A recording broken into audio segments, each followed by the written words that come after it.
আসসালামু আলাইকুম। আমি নেত্রকোনার কন্যা। আপনারা সবসময় কমেন্ট করুন। আমি দেখি যে আমি খালি সবসময় ক্যাট পোলাদ কেটে ভিডিও করি। তো ক্যাট পোলাদ ভিডিও বলতে আমরা যে নেত্রকোনা 10টা থানার মধ্যে এই জায়গাটা হইল গিয়ে নেত্রকোনা সদর, যেই থানাটা এই জায়গার মধ্যে পড়ছে। তো এই জায়গার মধ্যেও মনে করেন যে এই যে ধান ক্ষেত আছে। ধান ক্ষেত ছাড়া আমি দেখি না আমরা এই 10টা থানার মধ্যে কোনো একটা থানা আছে। হ্যাঁ, তো এই ধান ক্ষেত থাকবই, এটা স্বাভাবিক। আর আমরা নেত্রকোনা তো হাওড় অঞ্চল বলে বিখ্যাত, তো সেই দিক থেকে ধান ক্ষেত অবশ্যই থাকবো, ধান ক্ষেত ছাড়া তো সম্ভব।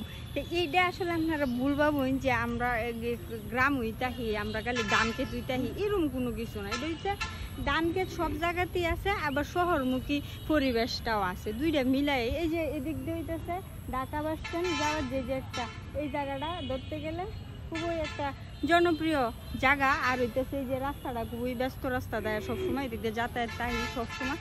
তে আপনি মনে করুন যে শহরের হিসাব করলে এই জায়গাটাই মেইন টার্মিনাল। আমরা 10টা থানার মধ্যে সদর থানার মধ্যে পড়ছে। ধান ক্ষেত সব কারণ থাকবই, এই জিনিসটা আসলে আপনার ভুল ধারণা আর কি। সবাই যেটা যারা আইসুন্য নেত্র না তারা লাগিয়ে এই ভিডিওটা করা, তবে ভুল ত্রুটি হলে অবশ্যই কমা দৃষ্টিতে দেখবেন।